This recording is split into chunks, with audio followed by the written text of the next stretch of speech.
All right, so let's look at Apple. We all know Apple can move the market, and it definitely has been. So we've been talking about this move higher for months now. So we've also talked about how when Apple gets a new all-time high, then it pulls back to the previous high before going high again, right?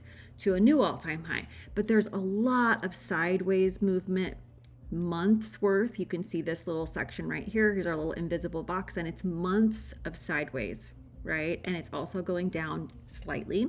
So here was our beautiful break to this one, right? We went sideways for several months right through here. We finally got our break higher. So that break higher was a beautiful push up to 260. And what are we already doing? We're pulled right back down to our previous high. So we could continue a little bit, come on down through here, get some more sideways movement before we head higher. But this is a really strong level of support right through here. So we're going to be watching to see if we can hold 237. If we can hold 237, we can continue and possibly head back up. We only got a little bit of that push once we broke our all-time high before, and sometimes we get more of a move, right? But when you're looking down here and we've got this pull back to our previous high, it takes us a bit to get back up, and we don't get a whole lot after that previous high. So we just get a little bit of a push. So it's the same thing. Took us a long time to get up here. Even though we moved sideways, we got our little push, and here we go pulling back. So this looks historically just how Apple acts. Looking at the weekly chart, here is that chop zone we were in for a very, very, very long time.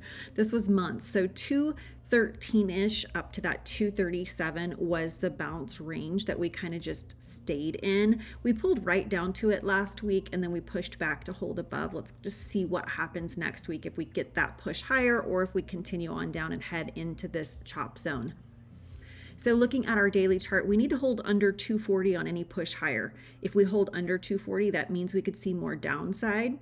If we break that 240, we can definitely try and head up. We've got some resistance about 242 and some more resistance about 246 to keep in mind as we're moving if we do get that break above 240.